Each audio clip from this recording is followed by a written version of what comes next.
Hey, welcome to Focus Today. I'm your host, Perry Atkinson, and I am exceptionally excited to have a very good friend with me today. And he and I have traveled a lot of miles together, spent a lot of time together.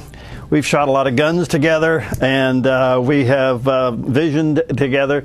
My good friend Darryl Howard is with us today. He is a generational science researcher and consultant.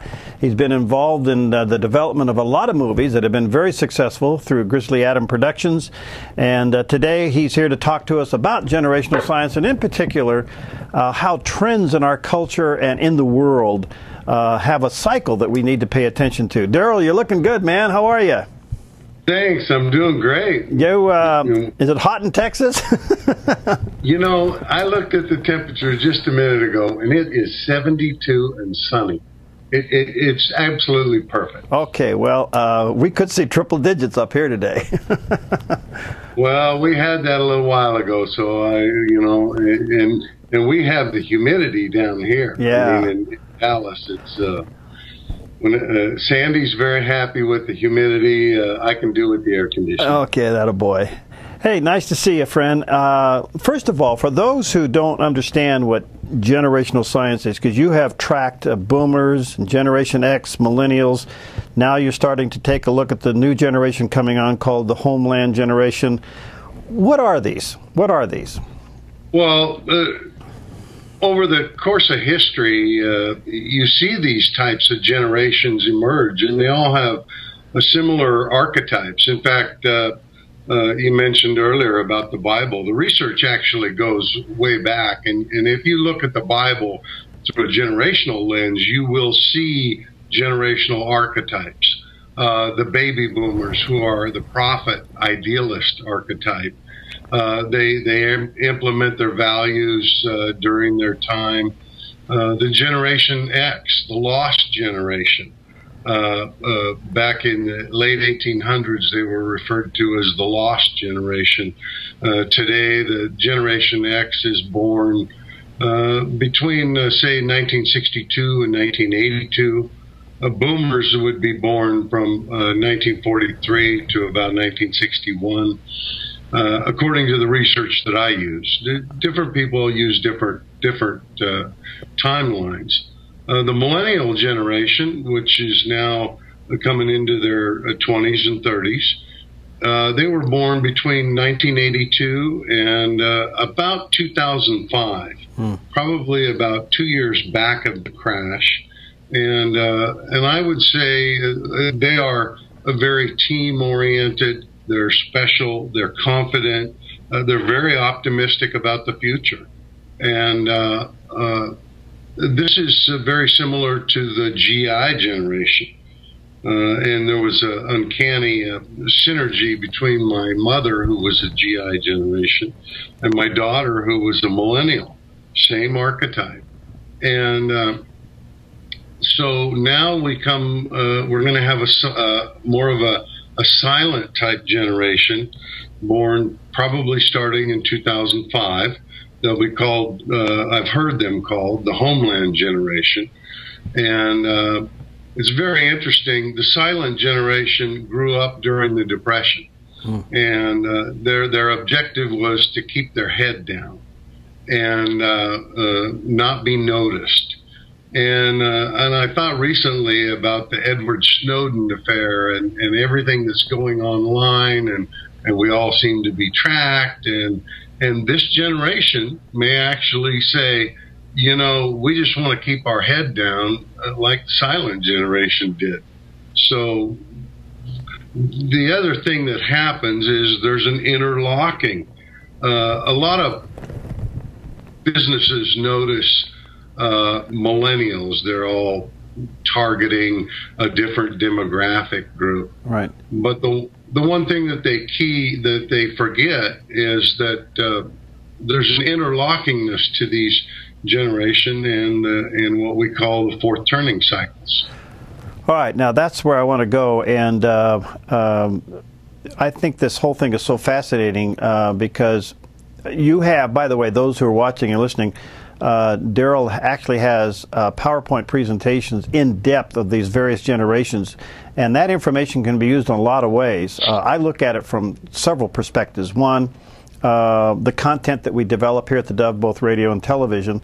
And also, are we communicating the gospel effectively to these various generations? Because you can't speak one message to all those generations and expect it to stick. No, you have to realize your audience. And as a matter of fact, I think in today's workplace, this is one area that it can be useful in your listeners' lives. If you look at the workplace, and let's say that you're a Gen X manager, you were born between, say, 62 and 82, and you're in charge of all these millennials. The Gen Xers were very individualistic. They did things on their own. Just stay out of my way, I'll get it done. The Nike saying, just do it. Okay, that's very Gen X. But millennials are very team-oriented, and they do things together. They feel special. So the Gen X manager oftentimes doesn't understand why it is that the millennials are different. We never had it that way when I was a kid. We just did it on our own. We were latchkey kids. We knew how to do these things. So even in the workplace, understanding how the generations interact with each other can be of a huge value, especially when you have 4 generations in the workplace today. You've got some silent generation, you've got some boomers, you've got Gen Xers, you've got millennials, and they're all different. They're not the same. Now we have to understand that. You've seen the effects of this, Darryl, in movie making, on how you relate content and movie making. Share a little bit with us. Well, one of the movies that we won about 30 awards for was called Friends for Life, a Grizzly Adams production, and we used generational archetypes in that movie. The boomer retiring saves the community, and he rescues some wolf pups. And it carries on. He's got a Gen X son. He's got millennial grandchildren. And the other thing, too, was in that movie, there was this sense of community that the lead person in the movie saves the community from some bad things that are happening. And really, that's where we get to today in this sense of community. I heard one of your earlier guests talk about the fire in down in Prescott, and we come together during this particular time in the crisis period. There starts to coalesce. Wow. And so we're seeing that emerge in the marketplace, in movies. In fact, Spielberg is going to be, I think it was Spielberg, it was reported yesterday, is going to be doing a new Grapes of Wrath story. Yeah, I saw that. Yeah. You know, that is so timely. I mean, that's where we're at. There's a line in Seabiscuit where everybody, the crash comes and David McCullough is talking about America took to the road in their automobiles. I mean, they packed up everything they owned. They sold what they couldn't fit in their car, and they made do. And they traveled to someplace new to find work, to go with family. And in America, in a lot of ways, that's where we're at today. Now, your research also is now starting to show up in the way companies advertise. I find it very interesting. No longer are they just saying, here, buy it for $7.99. They're actually trying to wrap the message or the image of their product around a story. Yeah. You know, everything in this crisis period becomes uncertain. We don't know who owns the mortgage to our house, whether our bank's going to be in business tomorrow, all these different things, whether we're going to have a job. And so we turn inward and we follow our gut. And in order to communicate the good stories and good brands, you have to talk to the heart and not the brain. The brain's very logical. we may buy emotionally and we justify it logically. But I put on my blog, DarrylHoward.com, I put on there this morning, there's a great ad by Chevy that came out yesterday. And my wife watched it, and she says, I want one. It was a Chevy Silverado truck. And so I put on my blog this morning, I said, the only question is what color. And so I talked to her this morning, and I says, I put it on the blog, and I said, the only question was, and she says, I want a white one. Wow. She knew exactly what I was going to say. But we have to tell a story about somebody else, and you see, as the consumer, you see through the company's eyes that they get it. Procter and Gamble with their Thank You Moms commercials, very good, very well done. And we see that they understand moms. They don't tell us that we understand moms. We make their clothes whiter or brighter or whatever it is that they do. They don't tell us any of that.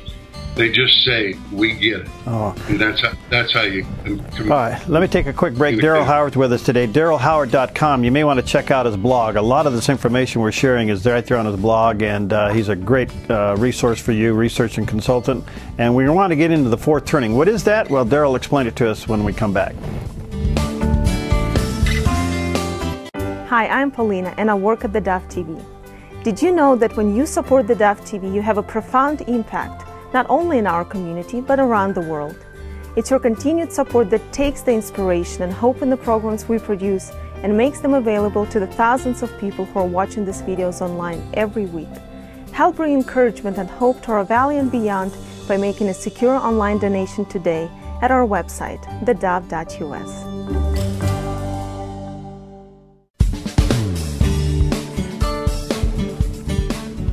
Okay, we're back, and our special guest today is Darryl Howard. He's a generational science research and consultant, and works with movie companies and advertisers, and even consulting businesses on how to better target their audience, and works with us here at theDove. And I can tell you his research is fabulous, absolutely fabulous. We're talking about the different generations, but Darryl, I want to move into which probably will really be quite consuming for us, the whole thing called the pattern in history, or calling what they call turnings. And you and I, back and forth, chit-chat, we're in this fourth turning, but there's a first, second, and a third. So what is a turning in history? Well, I'd compare it to spring, summer, autumn, and winter. And there seems to be this great cyclical cycle that you can trace back. The research goes back 500 years, but if you go back further than that, in the writings of Homer and back into the Bible, I mean, you see these patterns. And what happens is, for more recent patterns, first turning is a high. Things are going great. Compare it to 1946 to 1962. We were building things. America was rolling. We were on this big high. The second turnings are going into the summer. And we had this, the 60s, the 70s, early 80s, and the consciousness revolution. We see this back in history, the first Great Awakening, second Great Awakening, third Great Awakening. And these types of periods of time, each one's about 20 to 25 years, they all roll out in a similar manner. Then third turnings are an unraveling. Autumn, the leaves are falling off the trees. And Peggy Noonan, back in about October of 2005, had said, it feels like the wheels are off the trolley's off the track, and we're hurtling towards some unknown destination. And that was really from the mid-'80s, the '90s, and then into about 2005. That's really an emotion that we felt. And Fourth turnings, usually there's some spark that starts an event. For us currently, that would be the financial crash of 2008 and the housing crash that went along with that. If we look back in history, we see the same thing again. We see in 1929, the stock market crash started the Great Depression. Prior to that, you had the land debacle and crash down in Florida in 1927. You also had the flood of the Mississippi Delta. So these things, like not long ago we had Wilma, Katrina, and Rita. Right. These things seem to cycle at the same time. And so the fourth turning, the catalyst of the crash, it starts a new mood.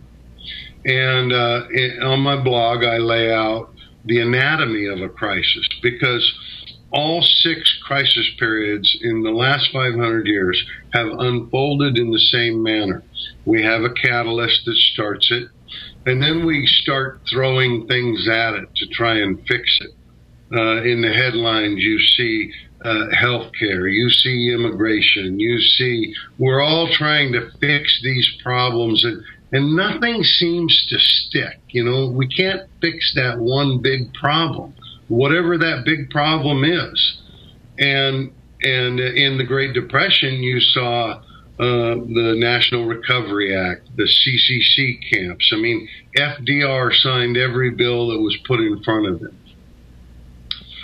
Then comes a climax where we all start to come together towards some big cause, some big problem. In the case of Pearl Harbor, it brought us all together. And one of the things is that in fourth turnings, the same type of events happen in previous turnings, but in fourth turnings, we react differently. So when Pearl Harbor happened, we didn't just declare war on Japan. We declared war on Germany at the same time. And we all come together at that point to work on this one big problem. Then comes the resolution. The climax and the resolution I would compare to the bombing of Hiroshima and Nagasaki and the taking of Berlin. I mean, those things all happened within a very short period of time. Treaties were signed, borders were redefined, Berlin was split into East and West. And so during that period of time, we experienced different things. Then comes the first turning again, and spring comes. So currently, you know, we're going through this sense of, oh, you know, this is terrible. We can't find a job. There's no light at the end of the tunnel. But one of the upsides about the Depression was we regained a sense of community. And people come together in times of need. And so for your viewers, one of the things that I would recommend is that you understand that there's this sense of community and go with it. You know, the millennial generation is very upbeat and optimistic. They're looking towards the future.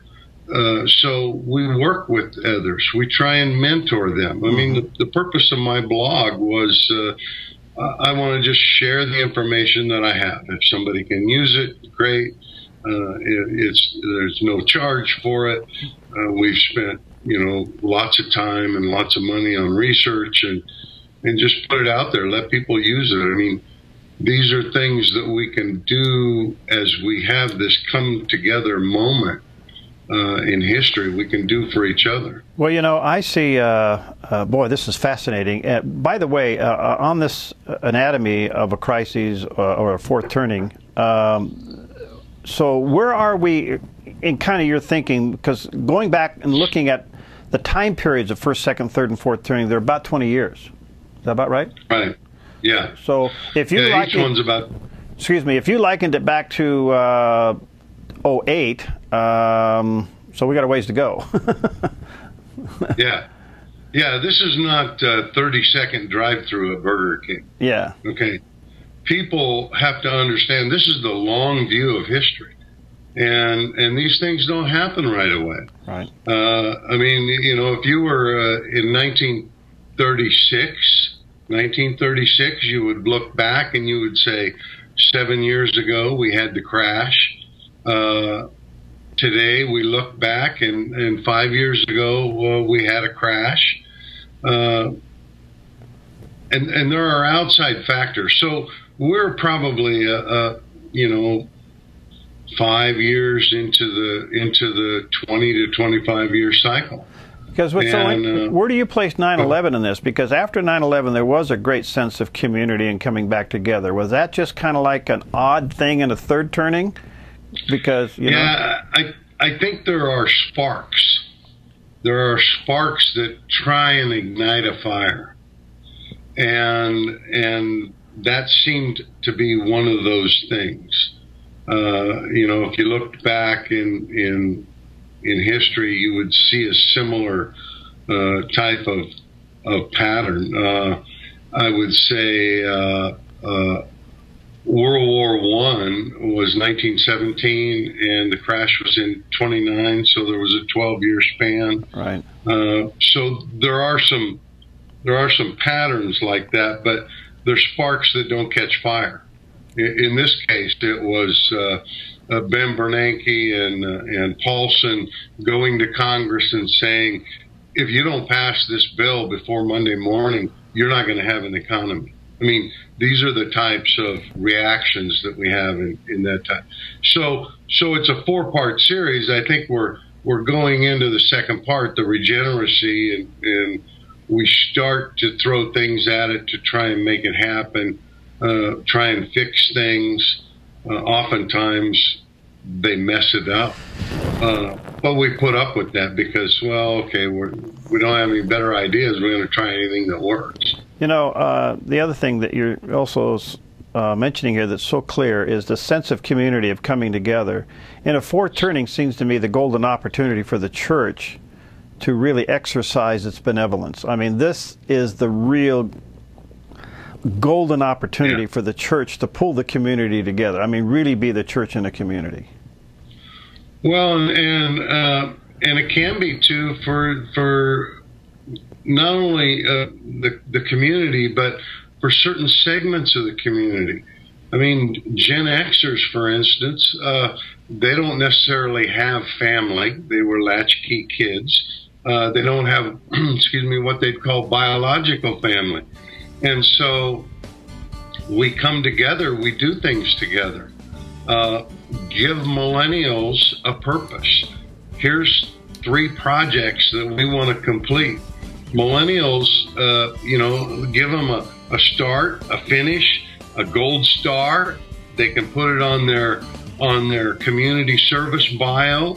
These are things that we've done for the community, and people look at that, and they're going to be looking at that as we get further into the crisis. All right, let me take another break here. Darryl Howard's with us. We're talking about generational science and the turnings of history, and the fact that we're in a fourth turning not only in the United States, but I think throughout the world. And what can you do?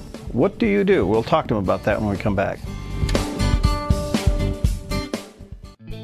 Hi, I'm Daniel and I work at theDove TV. You know, compared to Portland, Seattle, and LA, Medford might be considered a small market, but at theDove, we're excited about the opportunity to make a big impact right here in our community. And you help make that happen. Did you know that more than 90% of our income comes from people like you? You can help us now by making a secure online donation at our website, thedove.us, or by phoning 541-776-5368.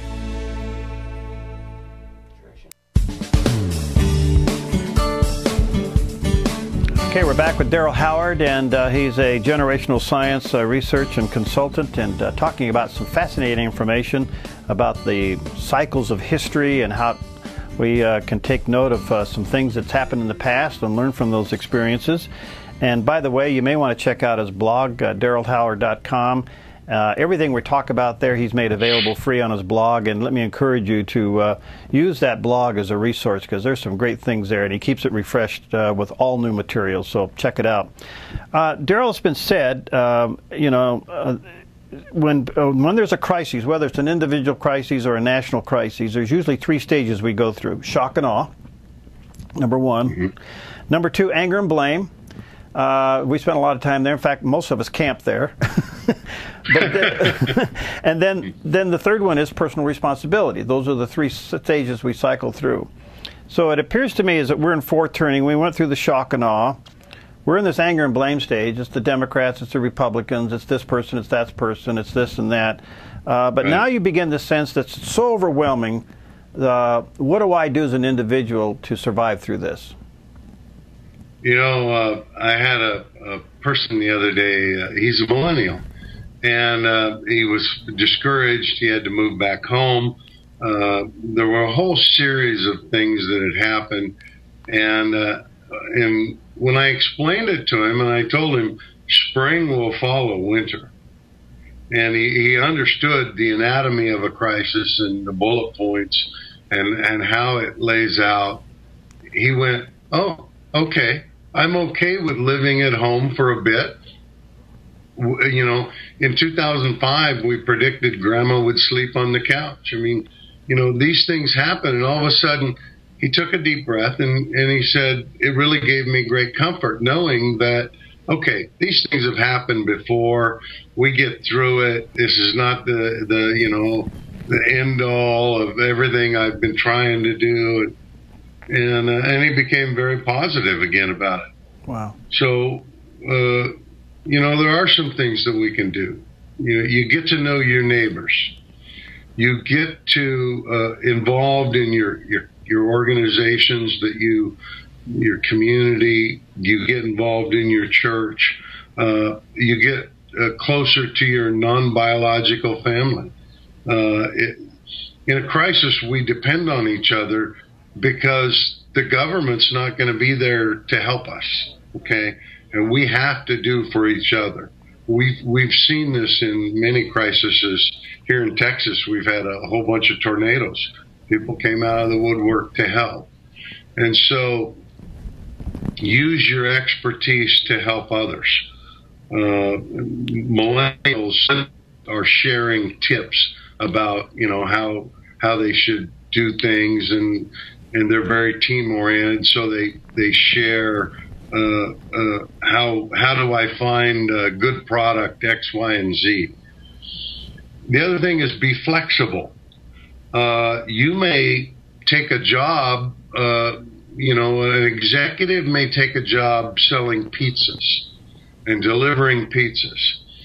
Don't worry about it. Your executive skills at some point, they'll be required. In the meantime, be happy with where you're at. I mean, find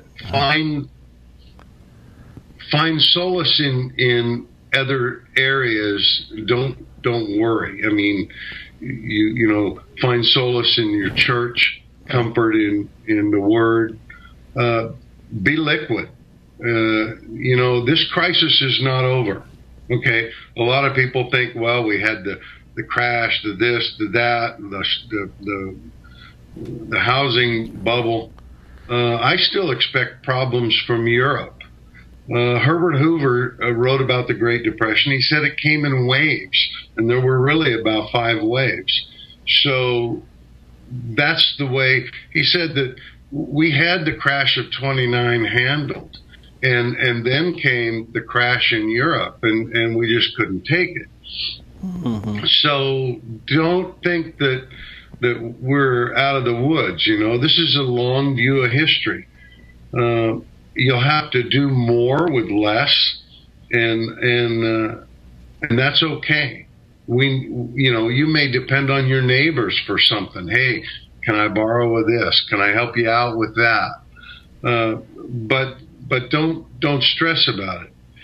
The other thing is these things, they've happened in the same manner over 500 years. So we've seen it before, and we get through it. And and there are helpful tips to get through it.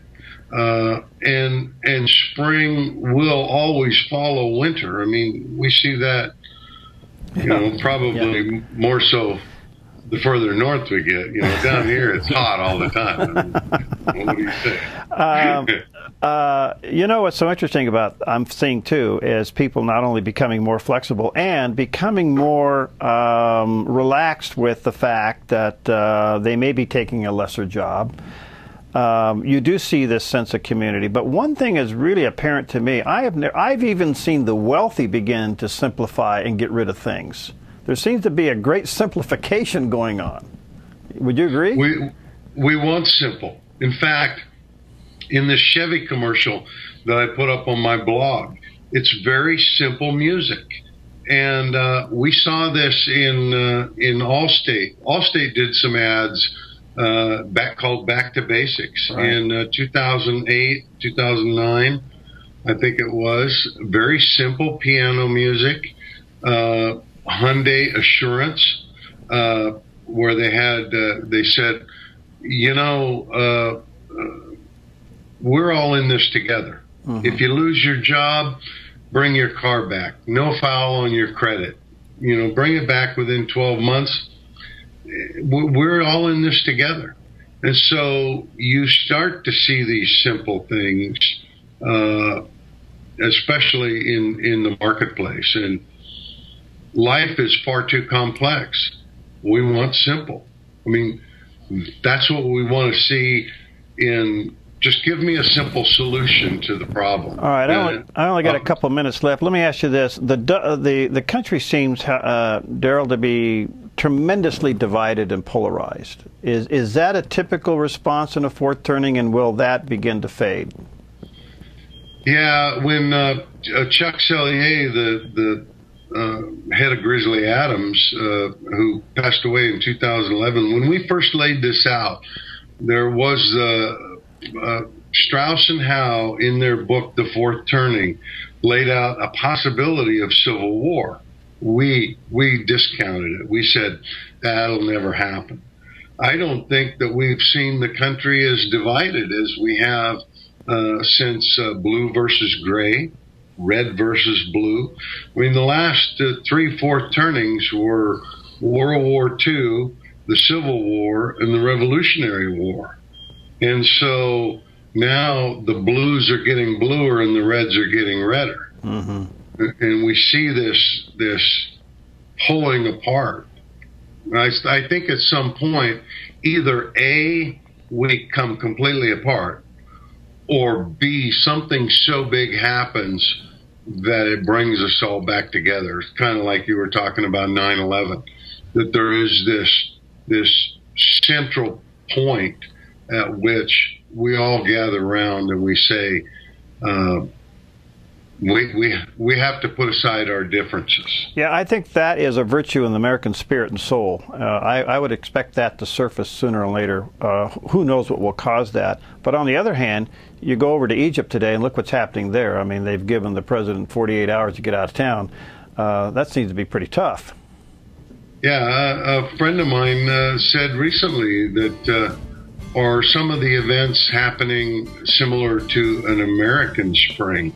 I mean, you look at the Edward Snowden events, right, and you seem to have this polarization of those who think he's on one side and those who think he's on another, and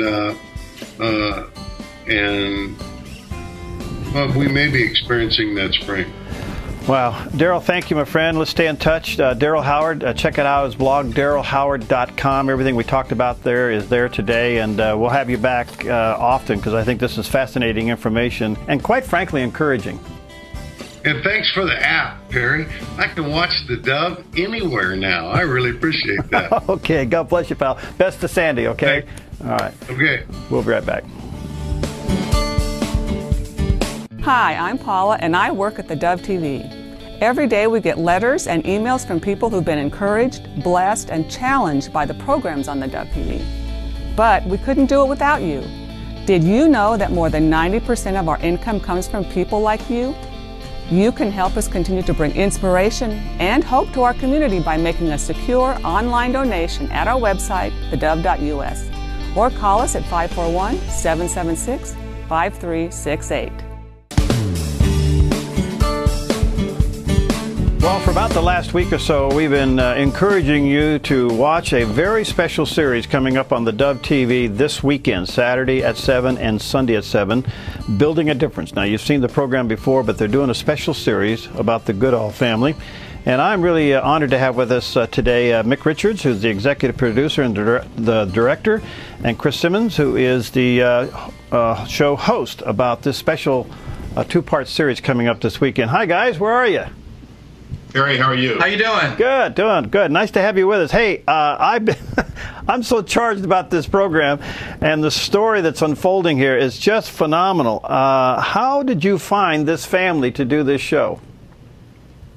Well, you know, like a lot of projects, you get a phone call from someone, and I've been honored to be on many great construction stories like this. But when I got the call from someone that was concerned about the family and went to meet the Goodalls for the first time, you know, sometimes you just know that you're in the presence of the Holy Spirit. And when I walked in and met them, a young man, father, and a young woman with 6 children, and I just knew that God had ordained this and called us to be there. Oh, it is just fabulous. All right, can you kind of summarize the story without giving it all away, because I want people to watch it this weekend, but can you kind of summarize the story, what's happening here?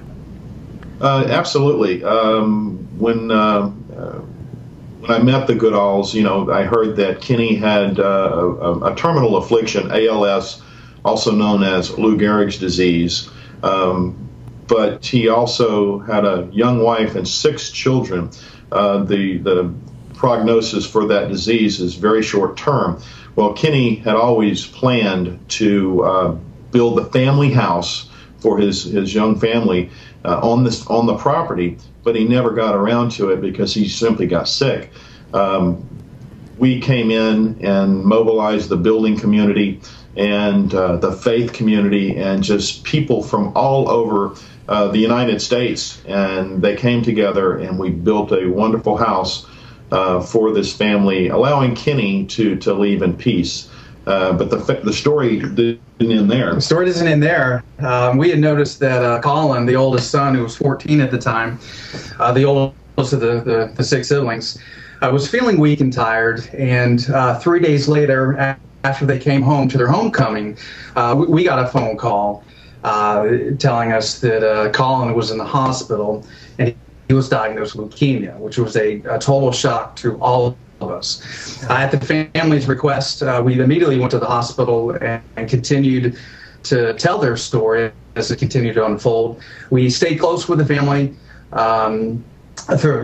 throughout Colin's treatment, and not to give everything away, we basically chronicle Kenny's journey through his illness, Colin's journey through his illness, and how this amazing family really got through it because of their strong Christian faith, through many hardships and many trials. Oh, wow. First of all, how did the community respond when you guys started this project? Did you get a lot of help from the community? Well, I remember when I left my first meeting with the Goodalls, the first person that I called, of course, was Mick, and I remember tears just streaming down my face, and I said, Mick, we have to help this family, we have to tell this story. And after that call, I called Don Wilford, president of ICI Homes. He was the builder champion on this project. And once again, I told Don that we need to help this wonderful family. There, a snowball effect took place because the building community, that's the trades partners, the carpenters, electricians, the bricklayers, the roofers, every trade, once they heard about the need from this family, they were on board. The faith community, which is a huge part of this project, the churches that came, not only the Goodall's personal church, but the one down the road and the one across town, and even youth groups from all over the United States of America, they just came together once the story spread, and because this was a fast 2-week project, people came in from all over the place, and it was absolutely amazing. And not only that, as Colin's story continued to unfold after the bill, a lot of the community still came out to help Colin through his leukemia. Make-A-Wish Foundation came out and helped with some issues, with fulfilling some of his dreams. The community hospice nurses that he was involved with knew of some of Colin's wishes and was able to accomplish some of that for him. While during Kenny's illness, the community, the St. John's community in St. Augustine, came together and created a Compassion 5K run, which they've never heard held before, and raised all the money they needed, the family needed to finish paying off their medical bill. So the community at large, in every facet, really stepped forward to help this family in so many ways. You know, Mick, as a director and a producer, how did you just not let the camera just go all the time? I mean, it must have been tough to edit this thing. I'm actually glad you asked, because a lot of people don't understand what it really took to put this together. And when we started this was only going to be a 1-hour TV show, and then it to a 2-hour documentary. And at the end of it, the full length of this production is 4.5 hours. And when I sat down to put this together, all the footage that I collected with Kenny, the bill, and then Colin all the way through his treatment, I sat down with over 400 hours of raw footage. I had 100 hours of home videos that the family gave to me to be able to incorporate this. Thousands of photos, cell phone videos, internet videos, and I had to take all of that and write this story, which turned out to be 4.5 hours. It took me 4 months total. I closed the door to the studio and spent 14 months just saturating myself with this story. It was very difficult to put together. For a scene the last 10 seconds that may bring somebody's ears, it may take 3 or 4 or 5 days to build that, and so it was very challenging emotionally on my part to be able to tell the story. Wow.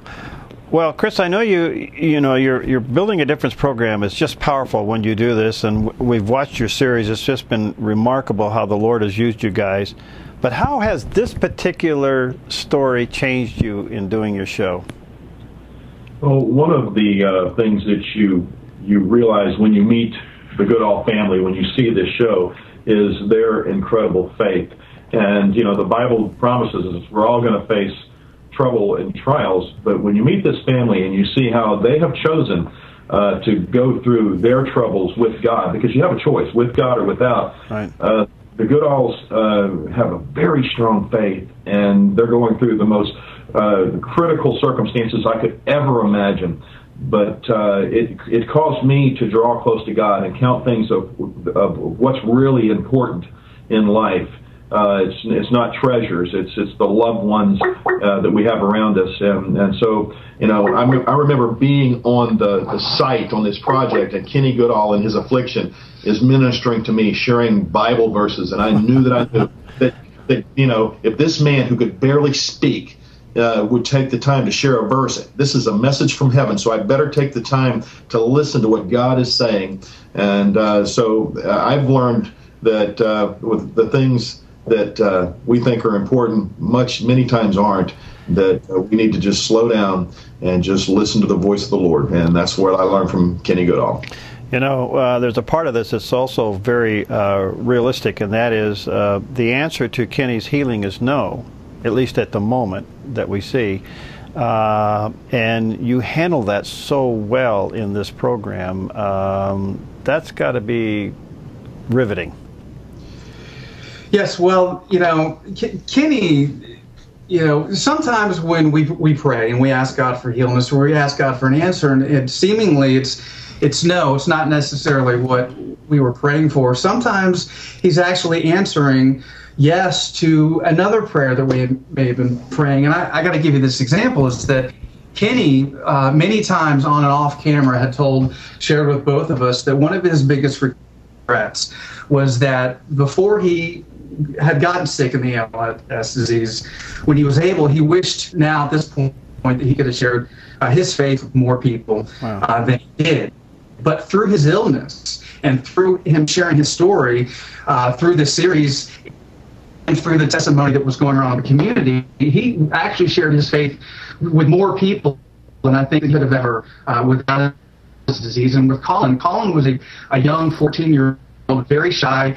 He did not get up in front of church to speak. He didn't like to be the center of attention at all. He was very shy and reserved. But after I got diagnosed, something happened in him, and he changed. And he always wanted to be a youth pastor. Never really shared that with anybody because he was too afraid to get up, stand up, and speak. But after he got his illness, and he went through 2 relapses and a bone marrow transplant, at that point, something changed within Colin, and he found a new will to live, and he was able to find the strength to get out of his shell, stand up and share his faith at his church, at youth groups. And by doing that, and through this story, he's going to touch more kids' lives than he may have ever done without going through this disease. So that's just a couple of examples of how when we're praying for one thing, sometimes it's no, but the bigger picture is that it's going to accomplish something much greater than we could have ever prayed for. Well, gentlemen, thank you for letting me have some of your time. I know you guys are on a fast track and a very heavy schedule, but I want to say thank you for the program. We are honored to partner with you in airing it on the Dove TV throughout Southern Oregon and Northern California. And I don't know what the Lord has next for you guys, but this is a real ringer, and I think it's just going to minister to thousands upon thousands of people. So thanks for what you're doing.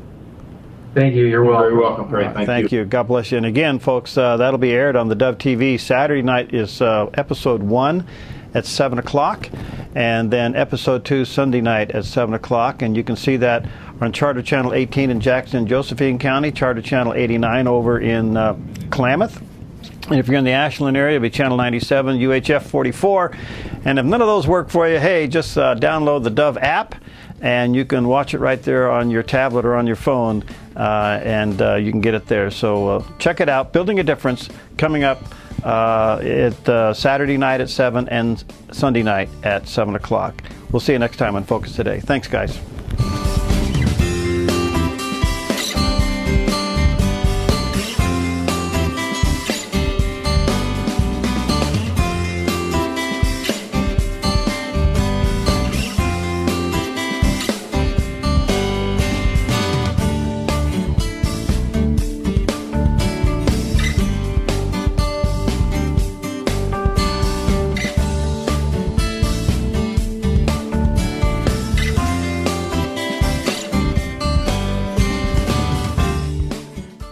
Hi, I'm Jim and I work at the Dove TV.